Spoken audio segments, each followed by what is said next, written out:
ಈ ನುಗ್ಗೆ ಸೊಪ್ಪು ಪೋಷಕಾಂಶಗಳ ಆಗರ. ತರಕಾರಿ ಸೊಪ್ಪುಗಳಲ್ಲೇ ಇದು ರಾಜ.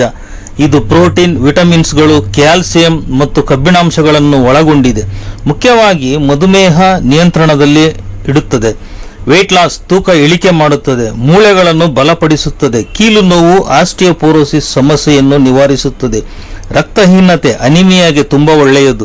ವಿಟಮಿನ್ ಎ ಮತ್ತು ಬೀಟಾ ಕ್ಯಾರೋಟಿನ್ ಅಂಶವಿರುವುದರಿಂದ ಕಣ್ಣಿನ ದೃಷ್ಟಿಗೆ ತುಂಬ ಪ್ರಯೋಜನಕಾರಿ. ಬಿಪಿ ಕಂಟ್ರೋಲ್ನಲ್ಲಿಡುತ್ತದೆ. ಹೃದಯಕ್ಕೆ, ಆರೋಗ್ಯಕ್ಕೆ ಭಾರಿ ಹಿತಕಾರಿ.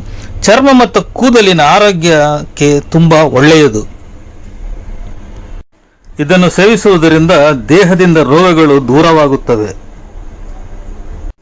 ಬೇಯಿಸಿದ ನುಗ್ಗೆ ಸೊಪ್ಪನ್ನು ಈ ರೀತಿ ಹಿಂಡಿ ತೆಗೆದು ನೀರನ್ನು ಒಂದು ಪಾತ್ರೆಗೆ ಹಾಕ್ಕೊಳ್ಬೇಕು. ಸೊಪ್ಪಿನಲ್ಲಿರುವ ಪೋಷಕಾಂಶಗಳೆಲ್ಲ ಈ ಬಸಿದ ನೀರಲ್ಲಿ ಇರುತ್ತದೆ. ಬಸಿದ ಸೊಪ್ಪಿನ ನೀರು ಕಹಿ ಎಂದು ಪ್ರತಿಯೊಂದು ಮನೆಗಳಲ್ಲಿ ಈ ನುಗ್ಗೆ ಸೊಪ್ಪಿನ ನೀರು ಬಿಸಾಕ್ತಾರೆ. ಇದರ ಮಹತ್ವ ಜನಗಳಿಗೆ ಗೊತ್ತಿಲ್ಲ. ದಯವಿಟ್ಟು ಬಿಸಾಕಲು ಹೋಗಬೇಡಿ. ಬೇಯಿಸಿದ ಸೊಪ್ಪನ್ನು ನಾನು ಪಲ್ಯ ಮಾಡಿಕೊಂಡೆ. ಮುಂದಿನ ವಿಡಿಯೋಗಳಲ್ಲಿ ನಾನು ಈ ನುಗ್ಗೆ ಸೊಪ್ಪಿನ ಪಲ್ಯ ಸುಲಭವಾಗಿ ಮಾಡುವುದು ಹೇಗೆ ಎಂದು ತಿಳಿಸ್ತೀನಿ. ಪಲ್ಯ ತುಂಬ ರುಚಿಕರವಾಗಿರುತ್ತೆ. ಸೂಪಿಗೆ ಬೇಕಾದ ಮುಖ್ಯ ಪದಾರ್ಥ: 1 ಸ್ಪೂನು ಜೀರಿಗೆ, ಅರ್ಧ ಸ್ಪೂನು ಹಳದಿ, 1 ಸ್ಪೂನು ಖಾರ ಪುಡಿ, 1 ಸ್ಪೂನು ಧನಿಯಾ ಪುಡಿ, ನಿಂಬೆಹಣ್ಣು ಗಾತ್ರದ ಹುಣಸೆಹಣ್ಣು, ಮತ್ತು ಒಂದು 10 ಬೆಳ್ಳುಳ್ಳಿ. ಇದು ಆ್ಯಂಟಿ ಆಕ್ಸಿಡೆಂಟ್ಗೆ ಭಾರಿ ಚೆನ್ನಾಗಿರುತ್ತೆ.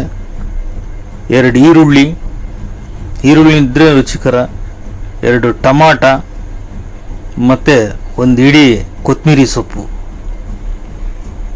ಇವು ನಾವು ಕ್ಲೀನಾಗಿ ತೊಳೆದು ಎಲ್ಲ ನಾವು ಆ ಒಂದು ನೀರನ್ನು ಬೇಯಿಸೋಕ್ಕೆ ಇಡೋಣ. ಅದರಲ್ಲಿ ಮೊದಲನೇದಾಗಿ ಜೀರಿಗೆ ಹಾಕ್ಕೊಂಡಿದ್ದೀನಿ, ಧನಿಯಾ ಪುಡಿ ಹಾಕಿದ್ದೀನಿ, ಅರಿಶಿನ ಹಾಕಿದ್ದೀನಿ, ಖಾರ ಪುಡಿ ಹಾಕ್ತಾಯಿದ್ದೀನಿ, ಜಜ್ಜಿದ ಬೆಳ್ಳುಳ್ಳಿ ಹಾಕ್ಕೊತಾ ಇದ್ದೀನಿ, ಟಮಾಟ ಹಾಕ್ಕೊತಿದ್ದೀನಿ, ಈರುಳ್ಳಿ ಹಾಕ್ತಾಯಿದ್ದೀನಿ. ಇದನ್ನು ನಾವು ಬೇಯಲು ಬಿಡಬೇಕು. ಒಂದು 10 ನಿಮಿಷ ಬೆಂದಾದ್ಮೇಲೆ ಹುಳಿಯನ್ನು ಹಾಕಬೇಕು. ಹುಣಸೆ ಹುಳಿ ಹಾಕಿದ ತಕ್ಷಣ ಚೆನ್ನಾಗಿ ಕುದಿ ಬಂದ ನಂತರ ಕೊತ್ತಂಬರಿ ಸೊಪ್ಪನ್ನು ಹಾಕಬೇಕು. ಹಾಕಿದ ನಂತರ ನಾವು ಆರಲು ಬಿಡಬೇಕು.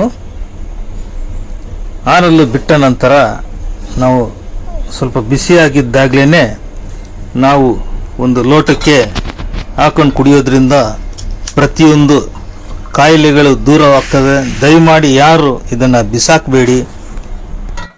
ಇದು ಬಸ್ಸಾರಿಗಿಂತಲೂ ರುಚಿ. ಲೋಟದಲ್ಲಿ ಬಿಸಿ ಇರುವ ಹಾಕ್ಕೊಂಡು ಕುಡೀರಿ. ಅನ್ನಕ್ಕೂ ಕೂಡ ಈ ಸೂಪನ್ನು ಹಾಕ್ಕೊಂಡು ತಿನ್ಬೋದು. ನೀವು ಮನೇಲಿ ಮಾಡ್ಕೊಳ್ಳಿ. ಆರೋಗ್ಯವಾಗಿರಿ. ಮತ್ತಷ್ಟು ವಿಡಿಯೋಗಳಿಗಾಗಿ ಸಬ್ಸ್ಕ್ರೈಬ್ ಆಗಿ.